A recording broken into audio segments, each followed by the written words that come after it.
I am 37 and my wife is also 37. We have 2 kids, both boys ages 9 and 10, and we got married young at the age of 20. She is a stay-at-home mom, which I agreed to so she could raise the boys, and we do have a babysitter that comes over occasionally. I am a general manager for a large retail chain in the region. I have been at the same job for almost 19 years, and I love it. It pays the bills and a whole lot more. But the drawback is some nights I don't get home until late, and my wife has expressed her displeasure about that. We've never had any issues with our relationship. When I call or text, she usually responds.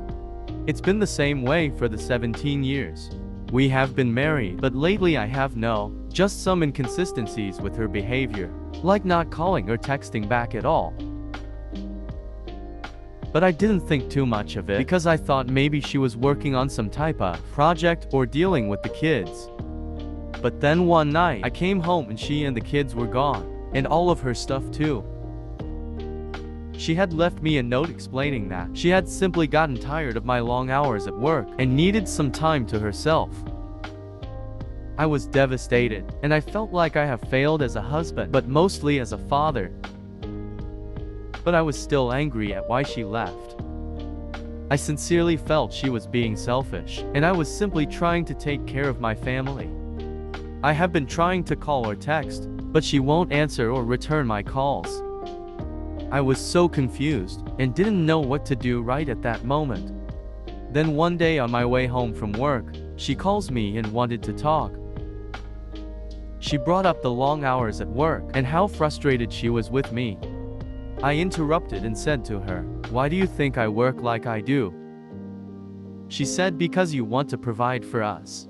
And I told her, while that was true, it was not the only reason. I said I work hard so we can have a better life. I explained to her how important it was for me to be able to take care of our family and make sure that our kids would have the best life possible. She was quiet and it felt like she finally understood. We agreed to talk more and that I would make sure to carve out time for us so we could work on our marriage. I am hoping that with time and effort, we can make things right again. A few days later, my wife and the kids came back home, and when she did, I asked her where did she stay. She said she stayed with her friend Bonnie and that she got to thinking about the conversations we had and realized how much I truly loved her and our family. So as life goes back to normal, my wife is back, the kids are back, and for the last 8 months or so, everything is going well. Our sex life is back. I made sure we had date nights and I even had our babysitter come over from time to time so we could go out on the town and have fun. But as life would have it, things don't always stay rosy. I started to notice that she was slightly distant, and our sex life started to diminish just a tad again. I made a mental note of it and I didn't press her. Maybe she was stressed from what I don't know. I understand that our kids can be a handful at times. One day when I got home from work, I walked into the kitchen and I saw the kids, but I didn't see their mother. I asked, "Where is Mom?" The boy said she was upstairs. So I put my bag down and proceeded to walk upstairs. But I heard her on the phone telling someone she couldn't wait to see them tomorrow. And she giggled. I froze and my heart started beating fast. But I took a deep breath and went back downstairs to the kitchen. A few minutes later, my wife came downstairs and she acted surprised. But I didn't go over and give her a kiss like I normally do instead. I just said hello and continued playing with the kids. That night when I was laying next to her, I knew something was up, but I wasn't going to jump to conclusions. The next morning, I sent her friend Bonnie a text and see if she had some time to chat. Bonnie replied and said yes. So we talked for a couple of hours. Bonnie told me that my wife had been seeing someone else for the past few months and kept it from me. She also told me how sorry she was, that she hadn't said anything before. Bonnie also told me that my wife was telling her everything about our sex life, and my wife wanted to open the marriage because she thought our sex life was stale. And even brought up the fact that I worked so much. Bonnie asked me not to say anything to her, and I promised I wouldn't. I just stayed silent and listened to what Bonnie had to say. I thanked her for being honest with me and hung up. Afterward, I sat in shock, wondering what I should do next. But then an idea came to mind. I had to call a lawyer and see what would happen in a divorce. We got married in Delaware, which I believe is a fault-based state for divorce. So I had to start gathering evidence and make sure to protect myself in court. I knew the process would be hard, but that's the path I had to take if I wanted a new life without my wife. So with the free consult from my lawyer, he advised that I needed to get some evidence of my wife's infidelity. And that's exactly what I did. I set up a camera in our bedroom and a few hidden areas where she wouldn't even think they would be. So life went on as usual. I didn't tell her that I knew she was cheating on me, thanks to Bonnie, but the cameras only showed her on the phone. That's it, no man ever came into our home. After reviewing all of this footage for a few months, I decided to hire a private investigator. It wasn't cheap. He was charging $100 per hour. It didn't take long to find out what she was doing. When I left for work, she had the babysitter come over and watch the kids for most of the day. This was happening almost daily. The private investigator found out that my wife was meeting a man she met on a dating site. I had enough evidence to prove she cheated on me, which would go a long way and possibly get in custody of the kids. But one snag came up. In Delaware, I had to be separated for 6 months before I could file for divorce. But in the back of my mind, that didn't matter as long as I had the evidence I needed. I was good. I also had my private investigator gather information on the guy she was cheating with. I needed to know who he was and possibly inform his wife if he did have a wife. After gathering all of this evidence, I instructed my attorney to file for a legal separation.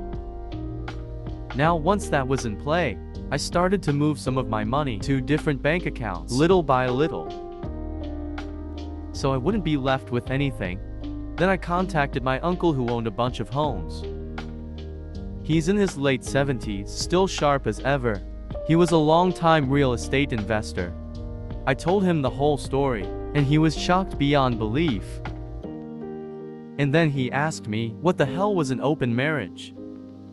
I told him it was an arrangement where either spouse can have a relationship outside of their marriage. He then says, why in the hell do people get married?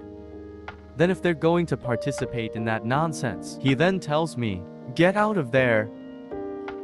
I have a few nice homes that are vacant. Take your pick and stay there, as long as you need to get yourself back on your feet. After speaking to my uncle, I had to figure out how I was going to start moving things without my soon-to-be ex-wife and kids knowing I was leaving. I wasn't going to move any furniture in the house. I picked that my uncle had was already furnished, but I just said screw it. I am not going through all of that. I was just going to move out when it was feasible for me to do so, and I didn't care if she was present. So as the days went by, my wife never suspected a thing. Fast forward a few days, and my lawyer calls me and tells me that the legal separation has been filed. I had him email a PDF to me, and I also had my private investigator give me all the footage he had on my soon-to-be ex-wife. That day I made arrangements to get a U-Haul, and then give my wife the separation agreement and the footage from the private investigator. When I was driving the U-Haul, my heart was pounding. I was nervous. I was scared, and I was also excited about this new journey. When I pulled into the driveway, my wife didn't notice I pulled up in a U-Haul, because the kitchen window is right near the driveway. When I walked in the door, I didn't see her in the kitchen. So I went upstairs, and there she was in lingerie on the phone. She screamed, and when she did, I handed her the separation agreement and some photos of her with her AP and told her I was filing for divorce. Luckily, the kids were not around. I assumed they were with the babysitter. But my wife was in absolute shock. She didn't know what to say. I didn't care at that point. I didn't say a word. I started packing my things, and she just sat on the bed crying. Within an hour, I had all my belongings packed in the U-Haul, and I drove away. That was one of the hardest things I ever had to do, but I needed to move on with my life. The other issue at hand was, where was she going to live? The lease would be up within the next month, and I was not going to renew it, but my kids needed a place to live. But I had a month or so to figure all that out as the weeks go by. My wife is desperately trying to get in touch with me, and it's not working. At this point, I was so done with her in this situation that was unfolding. I had to concentrate on the children, and that was my main focus. So I contacted her and told her that we needed to figure out living arrangements for the children before she can open her mouth. I told her there's no chance for us. Don't even ask. I want to discuss the children. Fast forward a few weeks, and we worked our visitation on our own. She ended up moving out of the house. We were renting until the divorce. She didn't have a stable place of her own, so the kids ended up staying with me. But as the divorce hearing came up, we didn't talk much at all. She tried to get alimony, but she didn't because Delaware is an at-fault state. And the judge kind of hammered her verbally. She told my ex-wife that was a horrible decision for her to decide to do what she did. Her lawyer tried to argue that she needed spousal support, but the judge said no because she was also using the money I gave her to fund her extramarital affair. Update.